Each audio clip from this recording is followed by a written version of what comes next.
Jadikan budaya dalam hidupmu. Tiada hari tanpa mohon didoakan orang tua. Ini ibu-ibu ini. Doakan anaknya. Marah sama anak, jangan sumpah yang jelek-jelek. Kurang ngajar ya. Mudah-mudahan kau ditabrak beca. Ditabrak betul beca.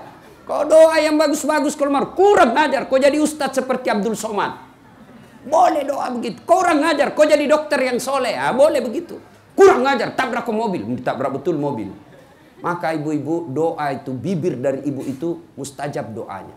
Adik-adik, tidak perlu kursus kiri kanan, bos. Kalau mau hidup baik, birrul walidain. Saya bisa bicara begini, saya alami. Sampai detik ini, minimal dalam sehari 2 kali saya telepon ibu saya. Minimal 2 kali. Baru bangun, mau tidur. Baru bangun, mak, agak kareba, disimoki, bahasa Bugis, ibu saya enggak tahu bahasa Indonesia. Ya. Mak, apa kabar? Baik, dia sehat-sehat, alhamdulillah. Masa apa pagi ini? Biasa saja, seperti dulu. Nah, sudah, doakan saya sehat walafiat, mak. Biar kau tidak minta, anak saya sudah doakan kamu. Tuh, enaknya jadi ibu. Malam, telepon lagi, mau tidur. Mak, gimana kegiatan hari ini? Alhamdulillah. Jangan lupa berdoa sebelum tidur. Yang paling penting, hilangkan dendam dalam hati supaya bisa tidur dengan nyenyak. Itu. Nah, sekarang anak-anak mau tidur, telepon ceweknya. Ayo yang, sudah makan yang, Pret. Salam sayang selalu. Cewek, ya, adik-adik mau hidup umur yang panjang, muliakan orang tua. Nah, tidak perlu ke sekolah ke luar negeri. Kalau kau kursus, bolehlah. Tidak usah, tapi biar kursus kiri kanan, sekolah kiri kanan, melukai perasaan orang tua, tidak ada itu. Tidak ada. Tuh. Anak-anak sekarang sopan sama cowoknya, tapi kurang ajar sama bapaknya. Sopan sama ceweknya, tapi kurang ajar sama ibunya. Kalau ibunya minta diantar ke pasar, 1001 alasan. Sekali ceweknya yang telepon, bang, jemput, tunggu deh ya, 5 menit saya sampai. Itu model anak sekolah. Kalau model ibu-ibu nih, bagaimana modelnya? Oh, kurang ajar sama mertua. Ada orang sopan sama bapaknya, tapi datang mertuanya baru 1 jam. Mak, kapan balik, mak? Baru duduk mamanya, mertuanya. Mak, kapan balik? Mertuanya hipertensi, dikasihnya ikan kering. Malam telur asin. Banyak. Bu. Ayo. Mestinya kalau datang mertua sujud syukur. Ya Allah, terima kasih kau kirim orang tua ini. Gara-gara inilah orang tua sehingga saya punya suami. Andai saja tidak ada ini orang tua punya anak, mungkin sampai sekarang saya jadi gasturi. Garis tua Republik Indonesia. Untung ada suami. Maka ibu, ini tadi ada yang curhat. Gimana Ustaz? Suami saya lebih sayang sama ibunya. Saya satu rumah. Semuanya dikendalikan sama ibunya. Semua keputusan ibunya yang mau. Saya bilang, Bu, selama keputusan itu tidak bertentangan agama, ibu wajib ikut itu. Saya sakit hati Ustaz. Berarti godaan setan. Tenang aja Bu. Anaknya terlalu ikut sama orang tuanya. Alhamdulillah, mudah-mudahan anaknya juga ibu nanti setelah besar, punya suami, taat sama, tetap sama ibunya. Kenapa kita ini tidak ada berkah kalau kita tidak taat sama orang tua? Bu, ibu, ini nih, adik-adik nih. Kan pernah Nabi ditanya, ya Rasulullah, setelah Allah dan Rasulnya siapa yang saya taati? Apa jawaban Nabi? Siapa? Ibumu. Setelah itu siapa ya Rasul? Ibumu. Setelah itu siapa? Ibumu. Setelah itu siapa? Bapakmu. 3:1. Kenapa? Karena ada 3 kelebihan perempuan yang tidak dimiliki laki-laki. Apa itu? 1, mengandung. Ada pernah mengandung di sini? Ibu-ibu masih ingat waktu hamil, Bu? Masih? Ada ndak enaknya itu mengambil hamil? Oh, ndak ada enaknya. Duduk aja pakai standar samping. Jalan. Oh, sudah mau keluar. Ibu, apa ada ibu hamil tidur tengkurap? Ibu, pernah hamil tidur tengkurap? Lihat itu ibu hamil kalau tidur. Sesak napas. poso. Satu aja karsa, gaya pasrah. Yang kedua, kelebihan perempuan yang tidak dimiliki laki-laki. Apa? Melahirkan. Ibu-ibu masih ingat waktu melahirkan? Ada enggak ibu-ibu melahirkan senyum? Mentang-mentang dia kaya, keluar ya nak? Wah, tidak. Wah.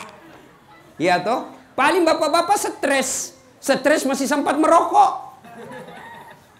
Ibu-ibu berapa banyak ibu yang meninggal melahirkan anaknya. Tuh. Maka pantas tidak ada kesuksesan bagi anak yang kurang ajar sama orang tua. Yang ketiga, menyusui. Masih ingat waktu menyusui, Bu? Masih? Apalagi ketika tumbuh giginya. Apa ibu tinju anaknya? Kurang ajar. Kau gigit saya. Enggak. Lepas kau nak. Itu siang anaknya. Malam bapaknya. Apa enggak menderita ini ibu-ibu? Makanya doa mustajab untuk anak dari ibu. Maka doakan anaknya, Bu. Ya, berbuat baik sama orang tua. Adik-adik, mau lihat hebatnya doa? Saya alami. Itu dokter saya itu ada dua, Bu, ya. Satu di depan nama saya, itu dokter hukum Islam. Yang di belakang nama saya PhD, Philosophy of Doctor, itu ilmu komunikasi. Itu waktu saya ujian, itu FIVA namanya, kita ujian tutup mempertahankan hasil riset yang kita lakukan. Teman-teman saya itu umumnya 3 jam sampai 4 jam.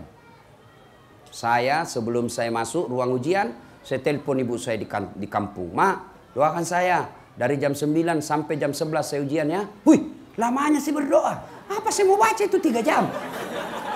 Saya bilang, ibu pokoknya duduk saja di sajadah sambil bersalawat kepada Nabi. Ingat nama saya. Baiklah. Mulailah. Subhanallah, saya masuk ruang ujian, Bu. Waduh. Kalau orang lain 3 sampai 4 jam, saya 45 menit selesai. Doa dari ibu. Bisa jadi otak kita otak pas-pasan. Bisa jadi otak kita tidak cerdas. Tapi kalau Allah yang kabulkan doa ibu, kecil. Maka adik-adik sekalian yang masih kuliah sekolah, jangan pernah kau lepas keluar dari rumahmu tanpa kau cium tangan orang tuamu. Minta ridanya. Mak, Bu, saya pergi sekolah, doakan saya selamat sampai tujuan.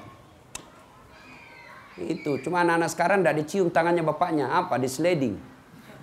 Ya, Pak. Dongo. Beleng-beleng. Tahu beleng-beleng, Ibu? Tahu? Dongo. Tahu dongo? Beleng-beleng. Tahu beleng-beleng? Ya dongo. Dongo itu kalau Rocky Gerung bilang dungu. Bodoh. Sama cowoknya sopan, sama ceweknya sopan. Sama orang tuanya kurang ajar. Dari mana dapat rumus itu? Anak-anak kita sekarang, kalau bapaknya nelpon, ya, sudah dulu Pak ya, sudah, ya, salam. Ibunya apa sih Pak? Ya, sudah Mak ya, salam. Bapaknya masih mau bicara. Gimana hidupmu mau berkah? Coba ini ibu-ibu nih.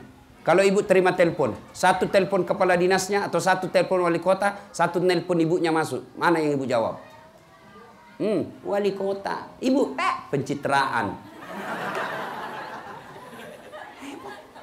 Kan banyak begitu. Biasa kita lagi nerima telepon, kawan kita nih, tiba-tiba masuk juga telepon ibu kita. Apa bisa kita jawab? Mak, sebentar ya, teman saya menelpon. Salah, Bos. Yang betul, Bos, teman. Mas, sebentar saya telepon ya.